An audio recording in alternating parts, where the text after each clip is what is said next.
Good evening to all of you.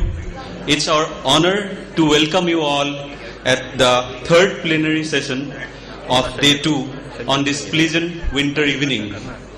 The theme for the session is creating value for consumers of emerging markets through best practices, banking and financial sector perspective.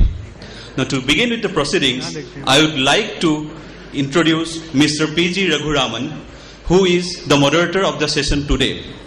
Mr. Raghuraman is the COO and Managing Director, APEC Financial Services at Accenture. Please join me in welcoming Mr. Raghuraman on stage. Now, I would like to invite panelists for the session, Mr. Arijit Basu. A warm welcome to the stage to Mr. Basu. Mr. Basu is the Chief General Manager of State Bank of India. Next, I would like to invite Mr. V.S. Radhakrishnan to the stage. Mr. Radhakrishnan is the Chief Executive Officer and MD of Janalakshmi Financial Services. Now let me invite Mr. Pramod Bhasin to the stage. Mr. Bhasin is the Founder and Vice President of Genpact. Vice Chairman of Genpact.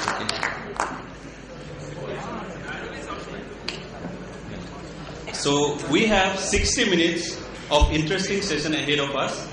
And now I would like to hand over the proceedings of the session to moderator Mr. P.G. Raghuraman. Thank you. And a very happy new year to all of you, and thank you for joining us this evening. We'll be delighted to have more of you in, which looks like tea is very interesting, and we will make this discussion as spicy and as interesting as the stuff outside. I have a very strange job to do, I should admit. I have 3 customers and 1 competitor in the panel with me. So it's going to be an interesting 1 hour. All 3 of them work for organizations who are clients of Accenture, whom we have worked with. It also happens that Pramod and I are good friends and also compete fiercely in the marketplace. So that's the interesting context in which this whole setting of this discussion is going to happen. The topic of today, just to quickly introduce, is about creating value for consumers in emerging markets, and with specific focus on banking and the financial services. I have amongst us, people from very, very, very esteemed organizations. We talked about Pramod from Genpact, who's also involved with IIM Lucknow. To my left, Mr. Basu. Arijit is a very senior leader from one of the largest banks in the world, one of the largest banks in India, and a very prestigious institution, and doing a lot of work in terms of bringing in innovation. And to my extreme right is Radha. I call him Radha because he's also a client that I work with very closely. He's also a good friend, who does some amazing things. To start with, for example, things that we dream of in many other countries. They add about 100,000 customers a month. Just to repeat, 100,000 customers a month. The entire supply chain that works for it, the entire fulfillment cycle that works for it, the entire satisfaction cycle that works for it, the analytics that goes behind acquiring them, retaining them, and making sure that the loans that you provide to them are recovered at almost 100% recovery rate is something amazingly unique. Amazingly unique. So, what I'm going to request the team here is talk about 5 topics that I picked, which I think are very relevant. And I believe that makes a difference to bringing in what we call as a high performance banking in this industry. 5 things that I wanted to have this audience listen to from the experts. The first one is, what is their experience about understanding and listening to banking consumers in emerging markets? The second one is about inclusive development. What innovations are happening in building this inclusive development? How are companies doing it? Third, what kind of differentiated strategies are being adopted by organizations? By virtue of being emerging markets, I think the challenges tend to be different and the expectations also tend to be different. The fourth one is execution excellence. We can all have brilliant ideas. If we can't execute them, we don't get very far. So, what does execution excellence look in this kind of context? And then finally, I think part of the execution, part of the differentiation has to be driven through technology. So what kind of technology roadmap, technology innovation is happening in these places? So 5 things. Listening to these customers. How do we innovatively include and develop these customers? What kind of differentiated strategies do companies adopt? How do you execute excellently to acquire and retain these customers? And then finally, where does technology play a role? So I'm actually going to start with requesting each of the panelists to spend a few minutes, just 2-3 minutes, giving a context on any one of these 5 topics. We'll just go around, and then I want to spend almost 30-40 minutes opening up to questions from all of you. So I'm going to request that you be prepared to pound us with questions, because you've got the experts who are doing this every day to respond to that. So Arijit, I'm going to request you to start with whichever of these 5 is close to your heart. Good evening, everyone. Thanks a lot for giving me the chance to start. I don't know whether it's a blessing or a curse. And just to say that I've shifted from him, not for any other reason, but this is, the tables are joined at a slightly, precarious kind of. I think the way Raghuraman has identified the various issues, I'll just touch very briefly on each of them in the perspective of the banking sector, which I know a little bit. See, I'll start with an example. In 2005 or 6, about 6 or 7 years back, some of us may recall, because State Bank is a public sector organization which normally is known for doing state things. Even our ads are very predictable. But in 2006, we had taken out an ad where we said, surprisingly SBI. And we started, there was, I think, one which kept on getting repeated on the TV was, there was one fellow who came and he was forced to take off his shirt and do things like that, because apparently he had not realized that State Bank was also doing it. So there was a lot of interest in the market as to why State Bank wanted to do that. State Bank is known for various weaknesses and many strengths. But one thing obviously that was known about State Bank was that State Bank was known to everyone in the country. That was the perception. But when we did an internal review, that was a time when there was a real threat of even as far as market share was concerned, some of the private sector banks overtaking us. And actually we had a lot of products across the, I'm referring to this in the context of listening to customers. We had a lot of products which were available and which many of us internally did not know. That was the first difficulty. And secondly, the market which was changing, and it was slowly becoming an aspiring India market with a lot of youngsters wanting various kinds of products, and they were not aware. Even technology products we had at par with many of the private sector banks, but we were not able to highlight. And that was the start of the point when I think State Bank really, to some extent, converted itself into a listening and learning organization. So we still have many challenges, and we are way off the target, because we keep hearing from our other public sector banks at least that in case State Bank wakes up to the fullest extent that it can, they see a real threat. And while we keep on we continue to be India's largest bank by a mile, probably if we listen even better, we would be able to carry things forward. So listening to the market therefore is very important, and we were not listening to the younger set at that time. Inclusive development also, of course, State Bank's existence was much predates the current Reserve Bank of India or government mandated financial inclusion from 1955, when we were the only national organization, solid commercial organization, which was felt could reach out to the rural areas, and we did that in many ways. And over the years we have, I would not like to go into that at this point in time. There is a lot of literature which is out in the press of how financial inclusion is taking place. We have an expert on the ground. But again, for us, it has been basically size and reach.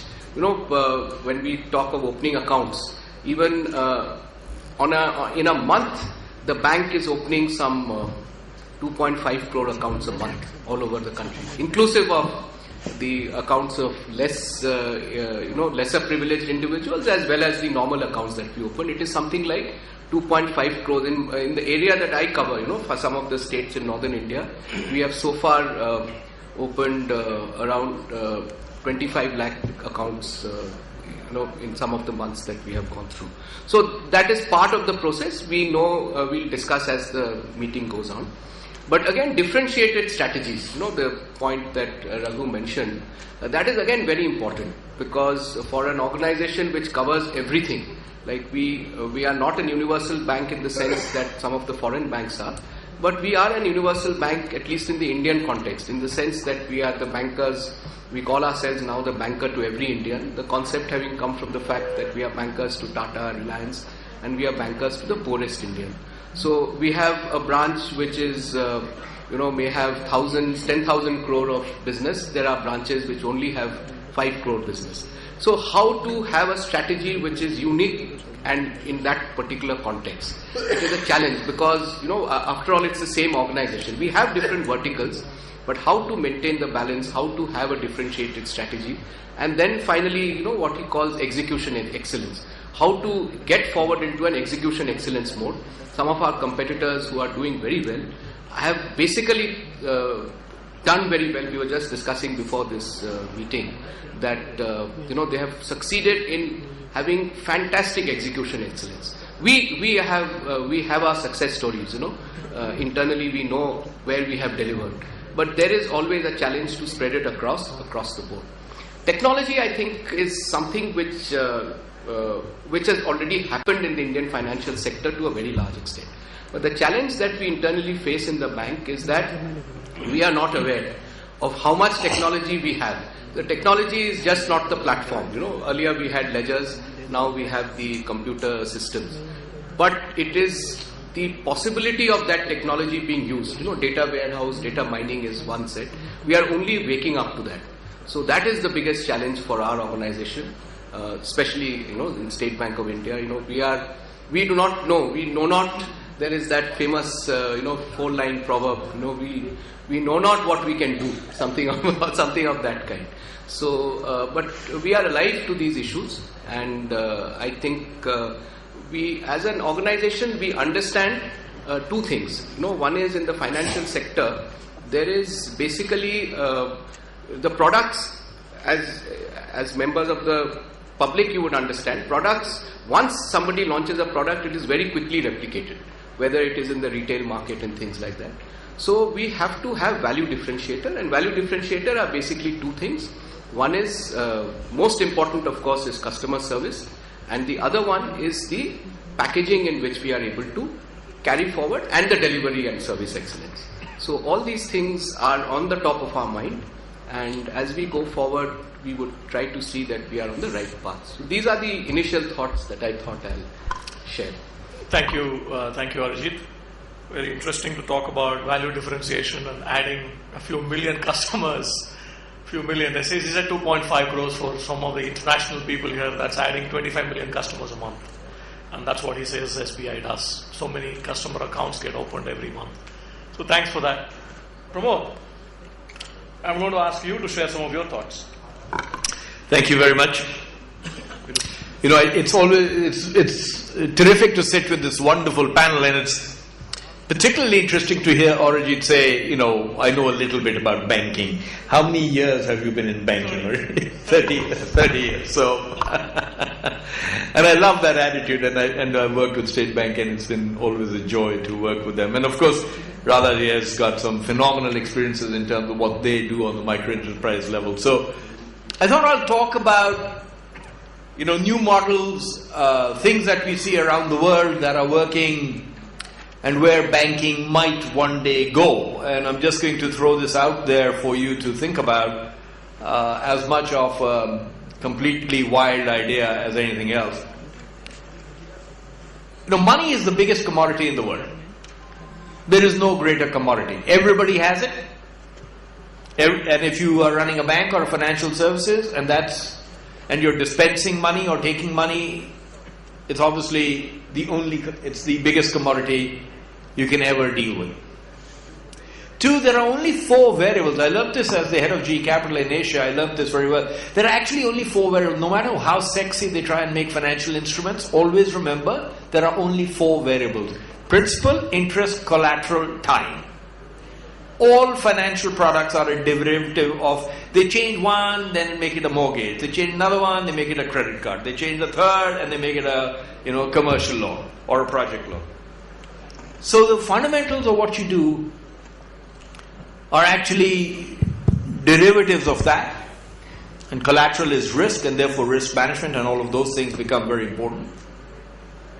But let me add another dimension to this, to the commoditization and to the number of variables you deal with. And that is, this is a very interesting business model, and whoever originally designed the bank is very clever.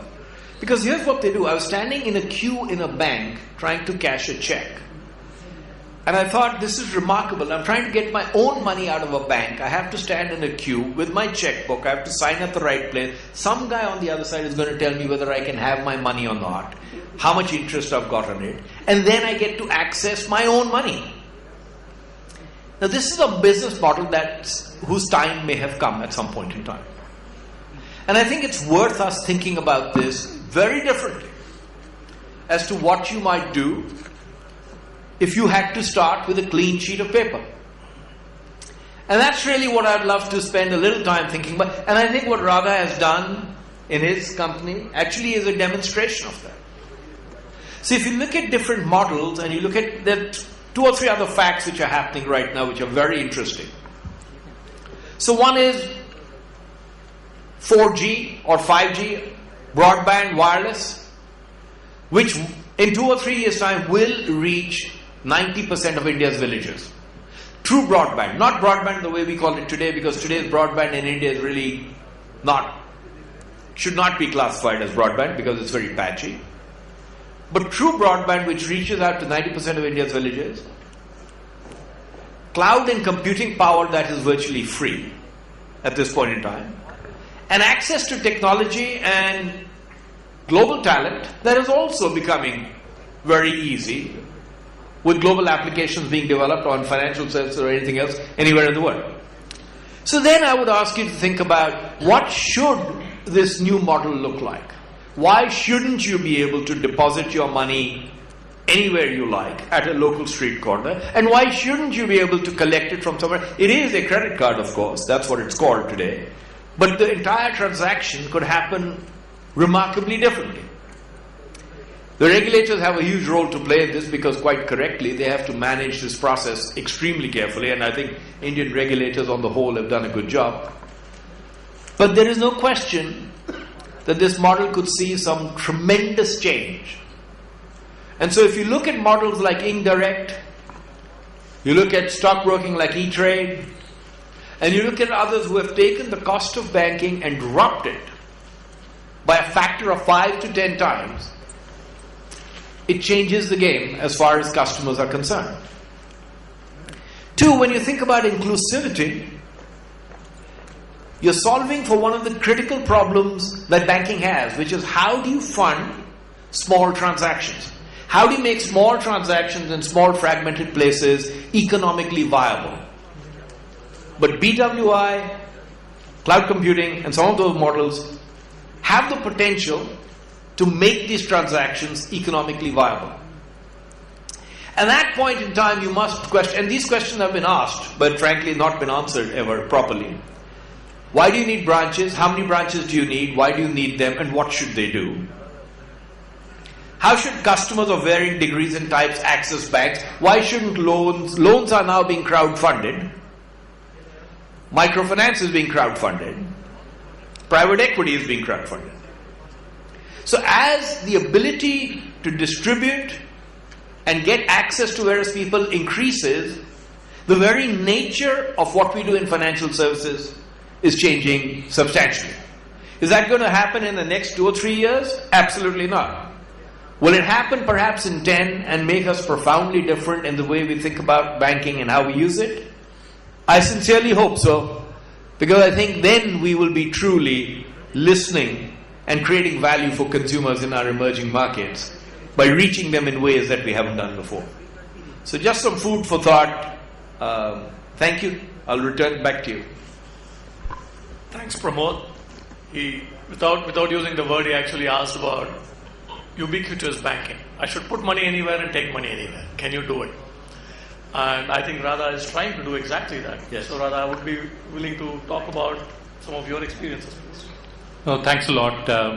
I think having worked, I used to be a banker. I used to work with a foreign bank, HSBC, and then moved into microfinance. And I must admit, it's many years since I wore on a jacket, but I wore it because it was cold, not because I was an Lucknow. I think it's interesting that there are 3 grey-haired people and 1 person with dark hair. And as you can make out, he's the consultant. He's the one who makes the money. And that's the reason why we have grey hair around here. I think, it's interesting. I'm going to basically talk about 2-3 topics, basically on inclusion, on excellence in execution, and technology. And it's interesting just listening to Pramod, and obviously for all of us who have been in India, Pramod's been like a star in the horizon, who sort of rewrote outsourcing in India. And Genpact today India has a large outsourcing and technology industry. I think it's credit to people like him and Infosys, etc. And when he was drawing out this vision of the kind of financial institution he would like to see, let me be honest, that's really our vision as well. I'm not the founder of this company. The founder of the company is an ex-Citibank guy who came back about 15 years back and created this company to focus on inclusion and primarily on urban inclusion. And the view that we had was that none of us access banking as groups. So why do we have access money through a group model, which is a microfinance model? The poor need multiple products. They need more products than you and I need. They need insurance products, they need pension products, because they don't have the kind of we don't have social security in India, and unless you're working in a large institution, you don't have access to all this. And don't forget, not more than, I may be wrong in my estimation, I think Pramod would have a better idea, not more than 15% of India works in the organized sector. There's a huge informal economy.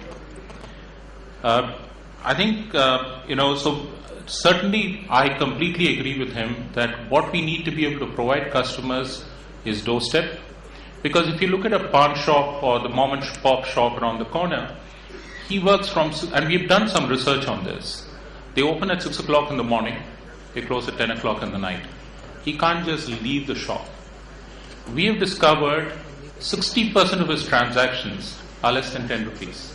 And 10 rupees is a large value for that the mom and pop shop guy. So he can't leave his shop to go and deposit money. So it is nice to say that we got a huge Indian population, there's a huge opportunity, Arijit statistics are interesting. But the reality in India is nearly 60% of India don't have bank accounts. And that's true even of urban India, even of Delhi. You can sit in Mint Street, which is where Reserve Bank of India operates, and there would be 70% of the people who live in that area surrounding Reserve Bank don't have bank accounts.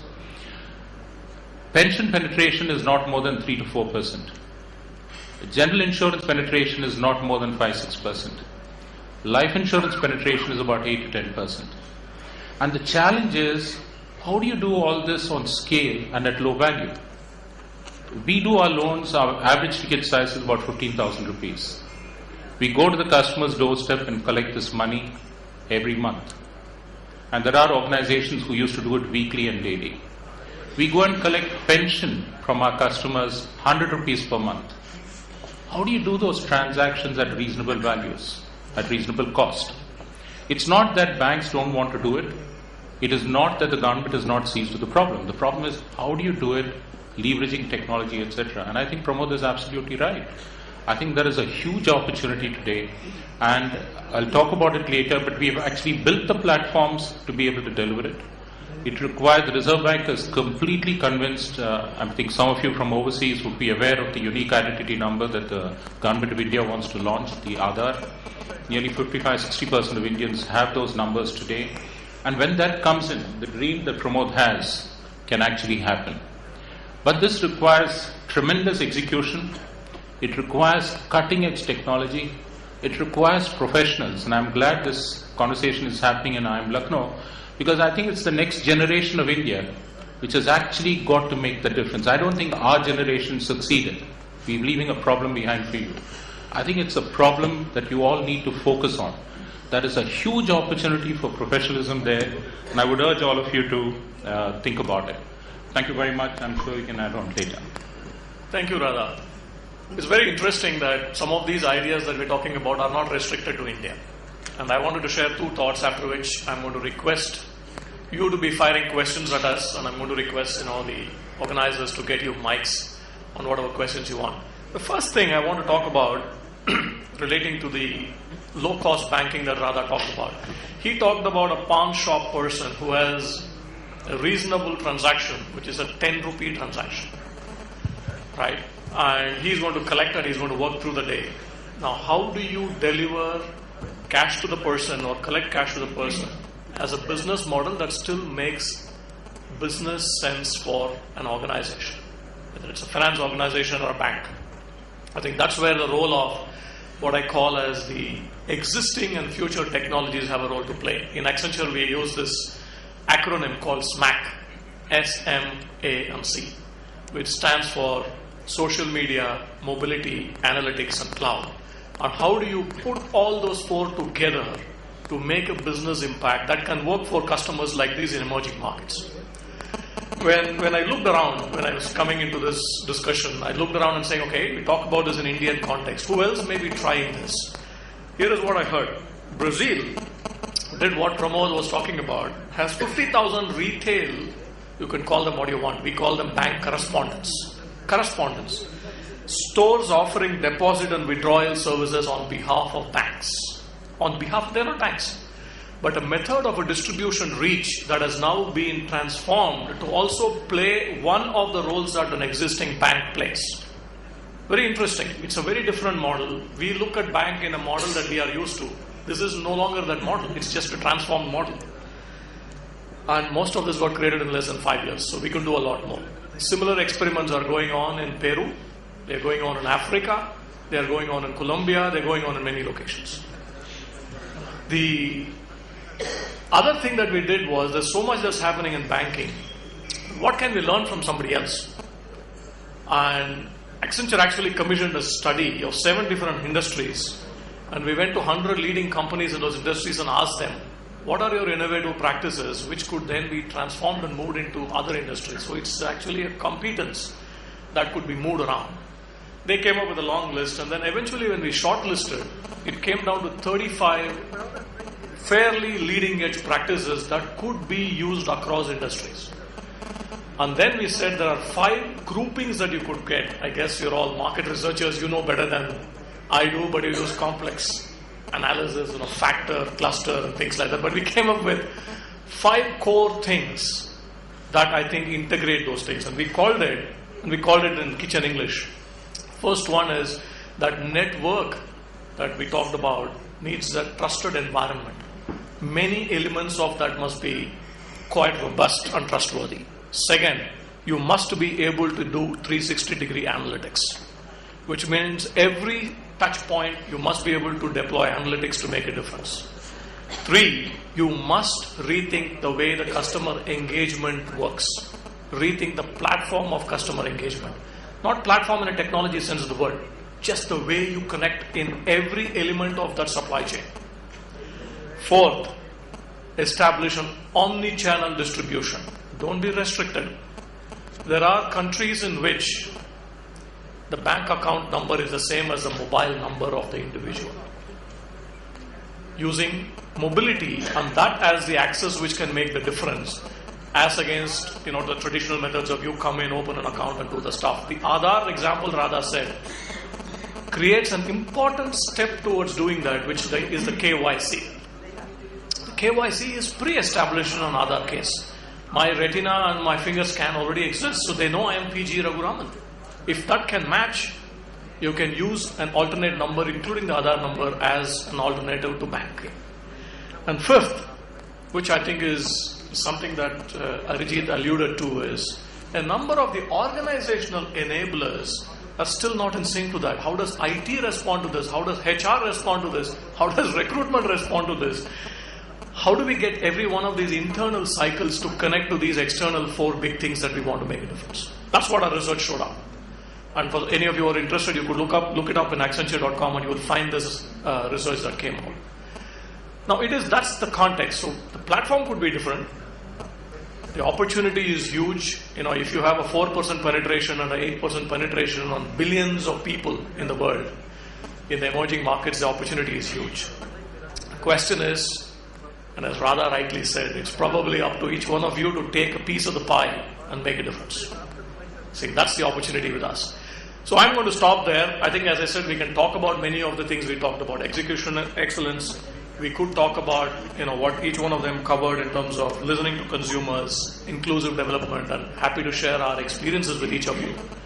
So I'm going to actually open it up to questions now so that we have it a little more interactive.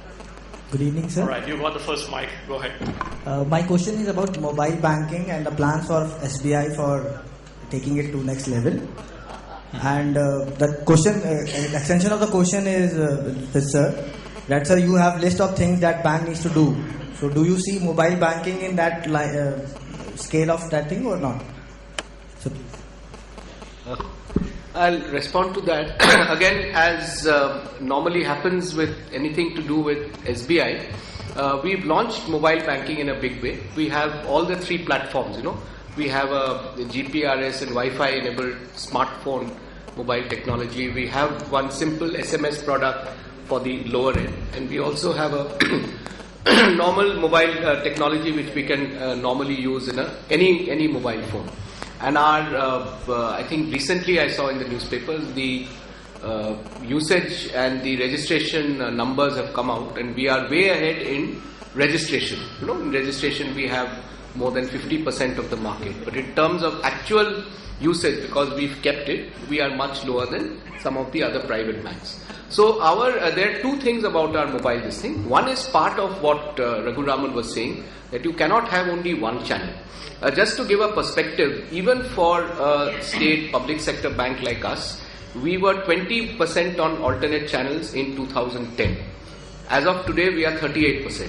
Of course, 36% of that is through our ATM network, and about roughly 1% or 1.5% through our internet banking. So as of today, it is not just the metro or urban customer who wants an alternate channel. I mean, it is spread across the country. We have 100 or more tier 2 cities. So that is one part of this thing, that for a normal customer who wants to do banking in a more efficient way, we have to have all the channels in place. Mobile banking is also part of our inclusive financial inclusion perspective. We have what most of the banks in India are doing, in addition to the very valuable work which is being done by Jan Lakshmi and Radha's group of. We are having a large number of what we call customer service points. Some of them are manned internally by somebody employed by the bank, or we have tied up with some other outsourced concern. And the numbers again are very phenomenal. We have covered most of Indian villages are not population is more than 2,000. Most of the villages our population is less than 2,000. So we have managed to now come down each and every village with a population of 2,000 out of the 6.5 lakh villages or 650,000 villages that India has. Each and every village has been covered by a banking correspondent of any one bank or the other. Depending on our bank is bigger, so we would have covered more villages. And there the model used is, they have a service point, but many of them are permitted to use a mobile technology. This thing. The other thing which we are, actively promoting and which we are trying to link within SBI, we have something called the green channel counters. This is at the moment it is linked to our ATM cards, where basically paperless banking. So we want to promote this in a big way. So there is no way of going away from technology. As I said, technology is available. The platform is technology. The platform is IT. But the leveraging of that technology for whatever, whether it is a value-driven proposition or whether it is to reach out to the last mile, has not happened to the full extent, and we are trying to deliver on that. Yeah, no, it's interesting. I mean, those of you who follow Kenya, you've all heard of M-Pesa. And I don't know if you're aware, but I may be wrong on the statistics, but nearly about 40-50% of transactions happen through M-Pesa. And the challenge today that the government has there is because it is happening through this informal channel, the banks have no role to play in that. Therefore, the effective monetary control in that has disappeared. I think what we can do in India, and you're absolutely right that even our customer base, don't forget, as 80% of India's 70% of India's penetrate through mobiles. You can use that as a platform, but it is only a delivery channel. What you fundamentally need is still an access to a banking facility. And don't forget, inclusion is not just a bank account. And till now, what the Reserve Bank has managed to achieve is get everybody to open a bank account. But the problem is those accounts are not being utilized. So if we can build a platform which enables what Pramod talked about, to be able to digitize transactions. Like he said, money is the oldest business in the world. But unfortunately, it has been more in physical form. Just to give you some statistics, it's about 50 lakh crores is the size of the Indian banking sector. The informal market is the corresponding size. Now, if you can digitize these transactions, if you can ensure you can have a Visa pot terminal at a mom and pop shop, and you can do these 10 rupee transactions, then all our customers will be digitized. It will double the Indian economy automatically overnight. And mobile would be one of the platforms through which you can deliver it at an lower cost. Because don't forget, when Reliance launched mobile, what they said is we want to be able to provide a mobile call at 1 rupee per card. I think that's how it started per call. Today it's what? It's 1 paisa per minute or whatever, right? So I think technology is going to be a way forward. Mobile will be one of the differentiators or channel providers, but that alone will not solve the problem. You need to be able to meet the customers. That's the physical contact, the last mile connectivity that MFIs and other institutions need to play. And I always equate, actually, to do financial inclusion, we got to operate like the mobile operators. You need banks who are the telecom towers. You need financial institutions like us. You need NGOs. You need all these BC models that we had talked about, the business correspondent models that PG talked about. All of them together can address inclusion. Thank you. So the question is, will banks become telecom companies or telecom companies become banks, or it will all be new and a different one? Let me just add one other point. There are massive informal channels in India today. Massive. So for migrant labor, for people moving from state to state, during festival seasons, for people who have established linkages with families, these informal channels are already there. And actually sometimes we got caught up in our own, regulatory issues, because what we are trying to regulate, what we're trying to say is we've lost sight of some of the money flow, but we've never had that sight anyway. And we must remember that. And two, if you think about all the slush funds that roam around and fund our country, all the black money, it's all outside the banking, or maybe some of it is in the banking system, but a lot of it is outside the banking system. So unless financial services adapts to meet these needs, those informal channels will take over. There is always someone out there who's very smart, who's figured, and this is all based on trust. So if you see, as we study, as building up the Skills Academy and the skills business, as we study how it works and how can pay for what, it's very interesting. They all have very well established informal networks. Prices are set, people are set, they know each other well, and money transfer happens with, 99.9% accuracy. And I think that is really the outcome of doing bank branching, etc., the way it's done today, and hopefully one day that will change. Right. Yes, ma'am. Do you have the mic? Yeah. Good evening. We're very lucky to have such an illustrious panel. So I'm going to quickly ask all my questions. One is in the area where I stay, the problem with all the shops over there, at the end of the day, the shops close at 8:39. They all have a huge amount of cash with them.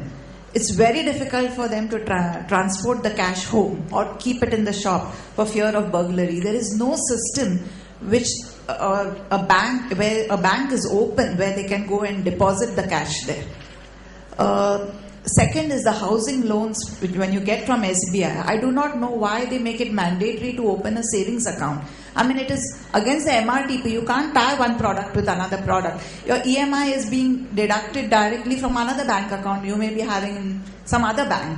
I mean, why do you force a person to open a savings account when he doesn't want to?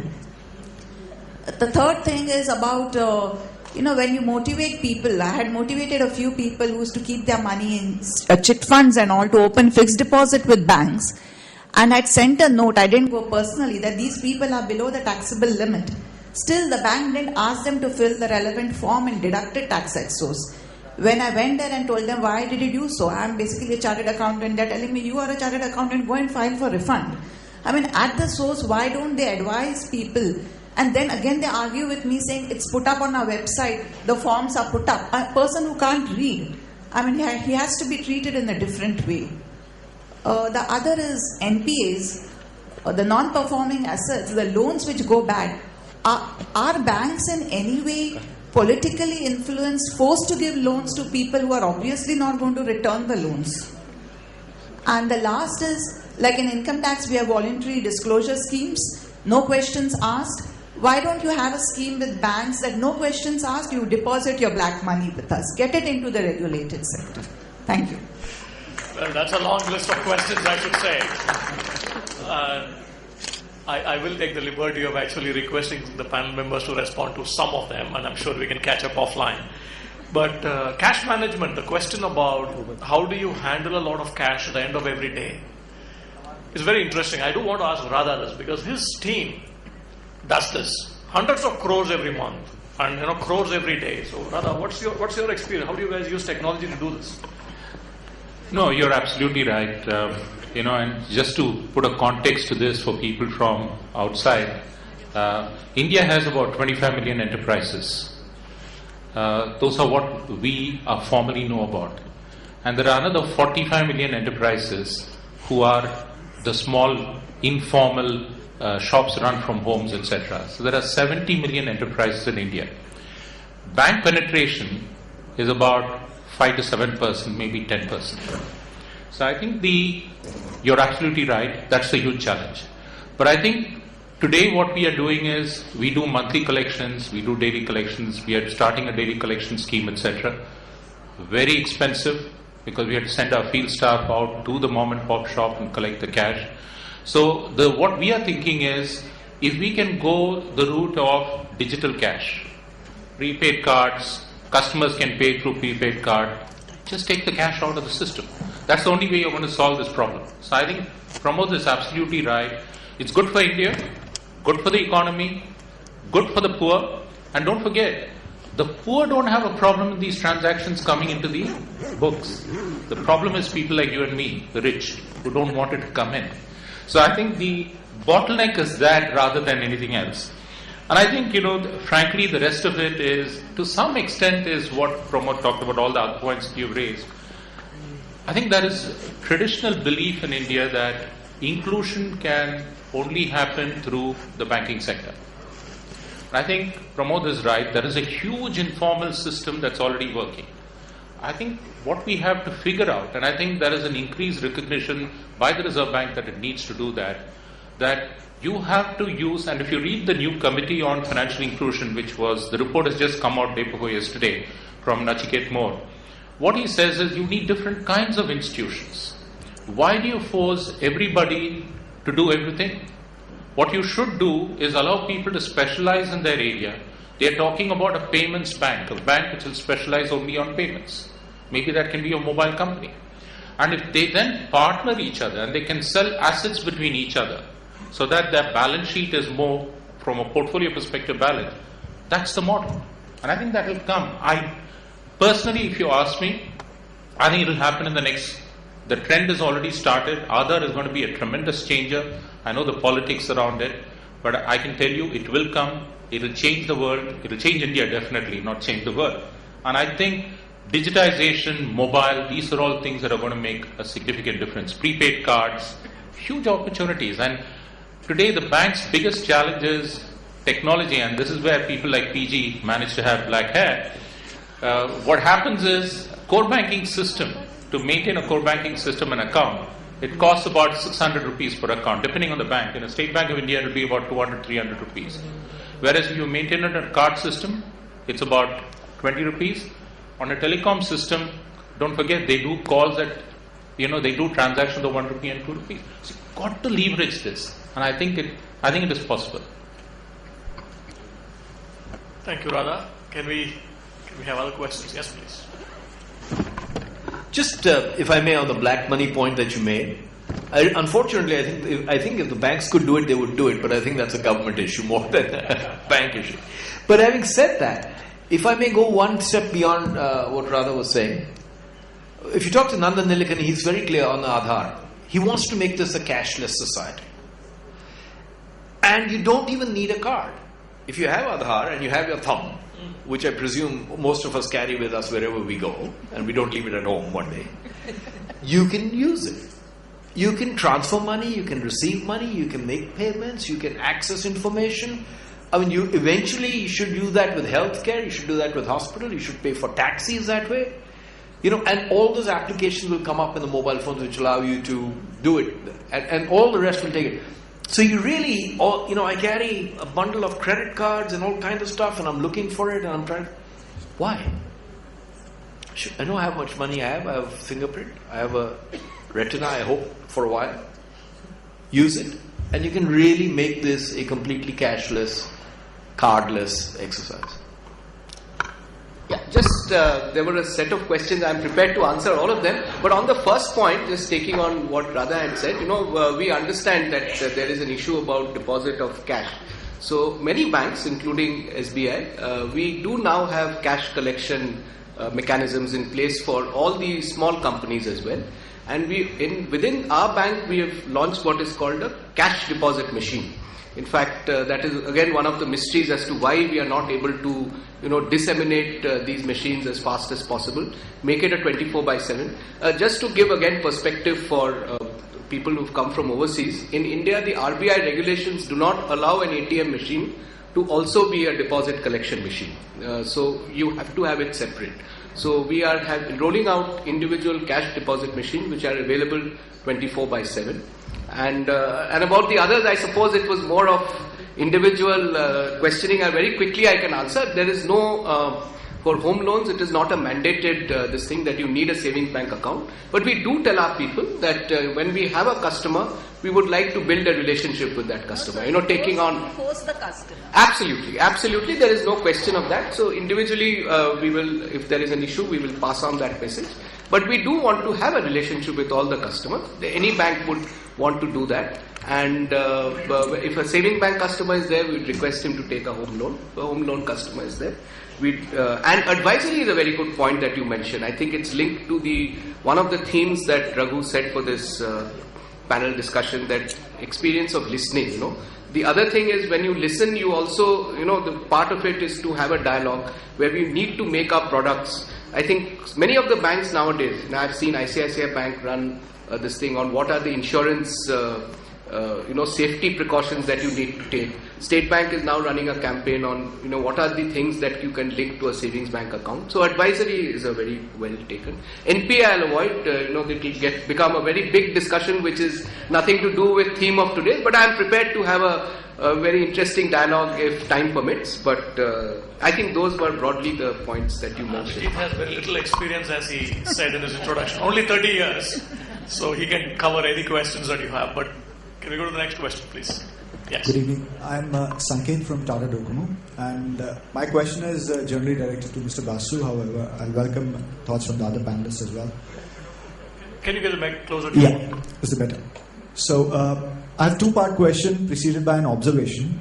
Mr. Basu, strictly speaking, even the urban scenario, for example, New Delhi, you walk into any public sector bank, not necessarily SBI, and I've had the good fortune of doing that a number of times, you'll find that most of the staff, on a number of occasions, you'll find handling queries like, what is my account number, what is the account balance, can I have a checkbook, and sundry other things which a lot of private banks should observe are handled by either the call center or the internet banking.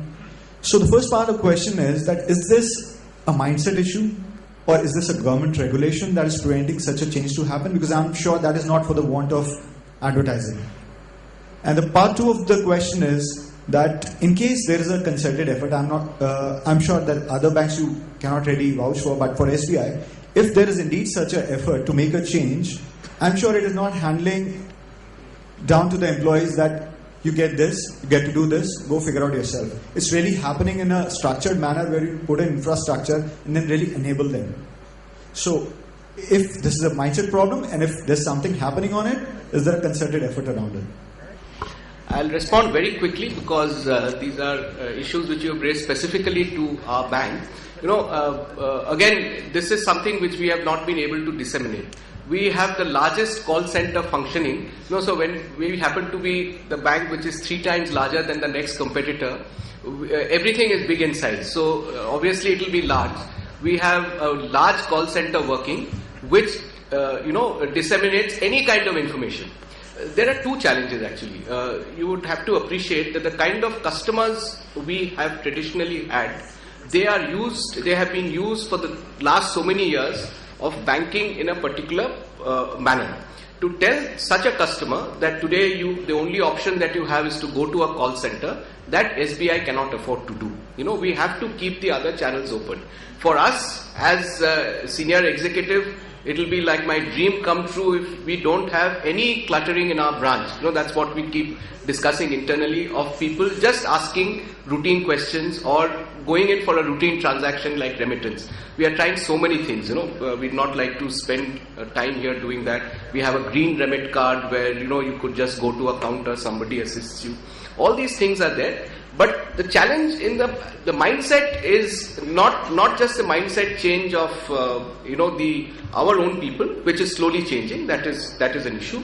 But it is also of the kind of customers we have. When we say we are banker to every Indian, what we basically mean by that is that we have a customer in the smallest village, who is possibly unaware of, not literate and things like that, and he also has to be catered to. Even in developed cities like Delhi, we have such customers, and they are not comfortable with the call center concept. But as far as rolling out these mechanisms are concerned, we are at par. It may not be, if you were to try our online, this is something, and that was probably one of my happiest days. A few days back, I'll not name the bank. There are customers of one of the top 3 private sector banks. They are employees of that in Noida, who actually have started banking with us because they find our online system to be more effective than the system that particular private sector bank has. So it's yes, it is partly a mindset issue of both being able to change. I started this thing by saying surprisingly SBI. We realized this perception problem as far back as 2005 or 6 when we first wanted to reach out to the young. And the other one is internal. We were talking of execution intelligence, execution excellence. So what can we actually do?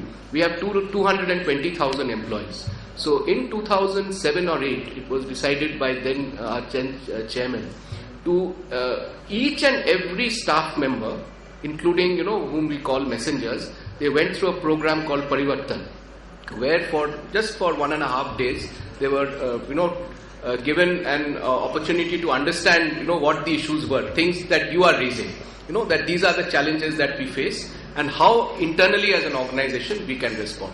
But I agree with you that the challenges remain. Once we are able to convince and the very warm reception that we get from customers, the solid trust that we have, that we also have cutting edge technology, we also have cutting edge products, I think the battle would be then over. But we are trying to reach that goal, and I do want to elevate this to one other level. I think this is not unique to SBI. Many banks with such legacy have a portfolio of customers, and as he said, with branches ranging from 5 crores of business to 5,000 crores of business or 10,000 crores of business, which means you will always have a portfolio of offerings that you need to provide, and you must have a complete breadth of interaction mechanisms that the clients will be looking for. So, which actually is very healthy. In fact, the question I would ask you is, in the last 12 months, how many times did you visit a branch? In the last 36 months, I must have gone twice. So, there are groups of people who have a set of patterns of behavior and how they sort of bank, and there are a set of people who bank differently. My father, who's 86, insists on going to the bank every month. And I keep telling him, your pension, I get an SMS, I will confirm to you, it doesn't matter. He wants a confirmation in his bank passbook. So there, when you have that breadth, I guess the bank has to be always responsive to that need. Just to add to what he said, something I was in my earlier assignment, I was interacting with foreign banks. Barclays are actually decided in England. This is from the Barclays people themselves to withdraw, cut down on their branch banking after they were, they focused on investment banking. But there was such a, kind of feedback from the ground within the UK that they had to actually, pull back and start, getting the branches active again. So even in an advanced market, and this is something which we heard in 2010 or 2011. So even as recently as that, there is, in a very developed market like Great Britain, there are a set of people who would like a traditional bank like Barclays to also have branches. So it's a question of, as of now, I think all the channels working together. I think we're shooting on time and I'm getting some signals, so I'm going to allow for one more. The moment I say this, 4 hands go up, that's a problem. But I'm going to allow for 2 more questions if you don't mind, and then we should wrap up. Yes, ma'am. Hi, I'm Sonal, and I have had some opportunity to work as a grassroots level researcher for a firm dealing in financial inclusion. So, just as a preface, I worked for the urban poor. I was not working for the rural customers, and I realized that there's a stark void in terms of services which are reaching the urban poor. Because we, in our last mile efforts, we go to the villages, cover the last mile, but we just don't look to our neighborhoods. So, the people belonging to that segment are the people who are lacking their PAN cards or their identifications. So, currently, according to me, financial inclusion is more about providing remittance services or small savings. I have seen a lack of opportunities for income multiplication or entrepreneurial aspirations, in the sense that how can we give them a leg up so that they can have their own income. Are we doing something about this? Any plans? Well, I must say the promoter of my organization will be very happy to learn that you have a keen interest on urban poor, because traditionally in India, poverty has been seen as more of a rural problem than an urban problem. And you're absolutely right that the problem in urban India is that is livelihood. The person who comes and serves your coffee, your tea in the office. As I said, nearly 80% of India is informal employment. So there is a huge opportunity. And don't forget, urban India today, on a nominal basis, is growing at about 10%. The informal economy is growing at about much faster pace. So the opportunity is just humongous. And migration in India is expected to reach, urban India is going to be about 600 million people by 2040. Okay? So the opportunity is just humongous. You are absolutely right. And I think what and I think there is a recognition even in the Reserve Bank of India. If you have read Mr. Chidambaram's speech, if you go and read the Nachiket More report, they all talk about the fact that inclusion is not just a challenge in rural India, it's in urban India. That's a change. And I think that what they need is, I mentioned to you about the enterprises. Just to give you an idea, if you go down, I'm sure in Noida itself, there will be streets where there might be about 50, 100 payment shops who are vegetable vendors. Most of them operate from the same location. We have done a survey in Bangalore. I can't talk about other locations. in an area of about 5 square kilometers, there were 5,000 micro enterprises that were operating. They were operating on the roadside for the last 8 to 10 years. They have a daily income of about sales of about 3 to 4,000 rupees. Their margins are about 25%. So you're absolutely right. They need the leg up, and I think we have realized that. In fact, we've done a lot of research within our foundation, and we've realized that all of us think the bottom of the pyramid is just one big monolith. The reality is there is a pyramid within the bottom of the pyramid, and we've realized the needs of these customers change. And that's why the inclusion problem is not just a bank account opening, it's a whole range of things that needs to be covered. Absolutely right. Do come and join Janalakshmi. We are always looking for good people. You now know how difficult a client I have. He's already made you an offer, huh?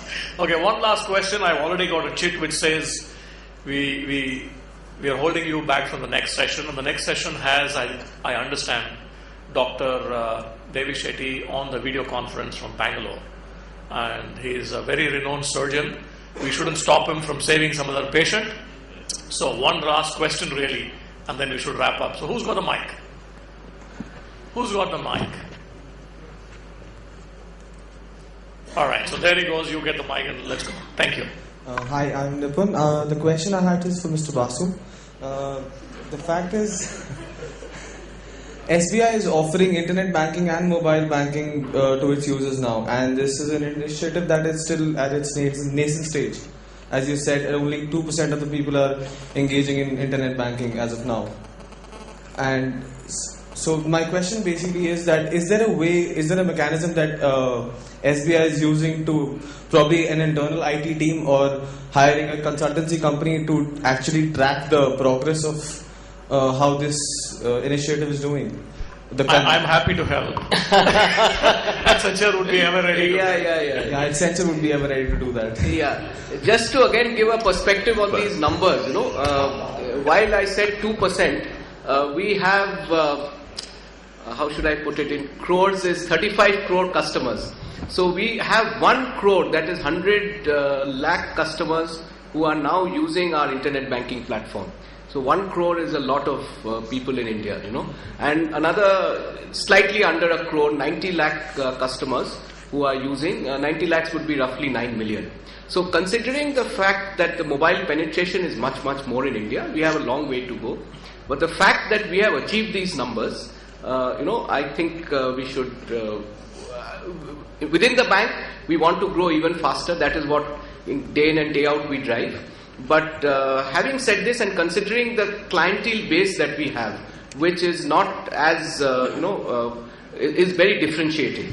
So having said this, these are very good numbers initially, but in mobile banking especially, we would like the transactions to be of higher value and of, more frequently. But the numbers are, considering that we have pushed this for the last 2 or 3 years, to have about 1 crore customers of State Bank who are on internet banking is a reasonably large number.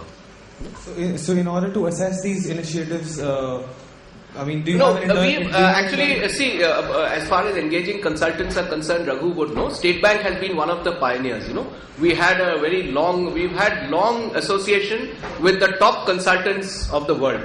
McKinsey was with us when we did a major restructuring. I just want you to know we are better and cheaper. That's all. And so has all the big names. And in fact, just to give you some perspective, since this is IIM, the first and the biggest restructuring that happened in State Bank much before I joined in 1972 was carried out by 2 professors of the Indian Institute of Management, Ahmedabad, which actually brought in the managerial structure into SBI, because SBI was earlier the Imperial Bank of India, and my position was known as the Secretary of Treasury. So that perception that the bank has to function in the modern, management-driven style was done by IIM Ahmedabad, and they had done a very good job for about 10 years. They predicted that we would have 5,000 branches by 1978 when we brought in something called the modular structure. So the State Bank is very alive to the fact that there are certain things on which we need on a continual basis, from our delivery systems to HR, to take expert help, and we have been doing it. Even our IT platforms, which are all the top IT companies of India, deliver that. But before we went into that, we had taken the best opinion from, on a competitive bid from the best firms of the world. So that we always do. Mr. Bhasin has been a partner of SBI in our SBI card venture. He knows as much as we do. So that's something in which we do not hesitate to, take a call. Thank you. Thank you, sir. Thank you. So I would first want to thank the audience for keeping us all alive. I was worried that firstly some seats were empty and then whether some seats will go to sleep, which I think is made really lively by all your questions. I do want to thank my panelists for being here. Radha came in from Bangalore just for the session. And Pramod probably traveled from Delhi as much as it took for Radha from Bangalore on the flight to be here from Gurgaon. So delighted to have them here and share their experiences. And thank you all for joining us today. We are delighted. I am actually an alumnus of IIM Lucknow, so I'm delighted to be here just to see the campus again as well. Thank you. Now, I would like to thank the panel for such a wonderful and insightful session. Before concluding the session, we would like to present a memento as a token of gratitude to each one of our panelists and our moderator of the session. And to go ahead, I would like to invite Professor Nirja Pandey of IIM Lucknow, who is the chairperson of the program, International Program of Management for Executive, IPMX. Professor Nirja Pandey will give a memento to Mr. Pramod Bhasin.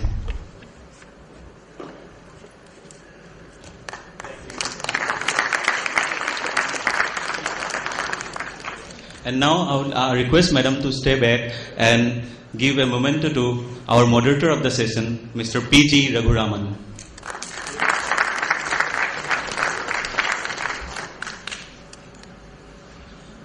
I would now like to request Professor Amit Mukherjee from the Marketing Department of IIM Lucknow to the stage.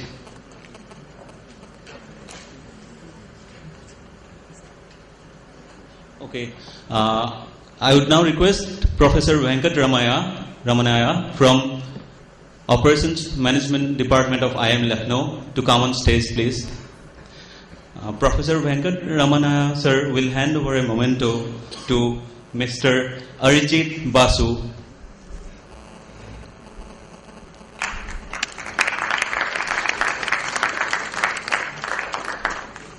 Thank you so much, sir. Sir, stay back, please.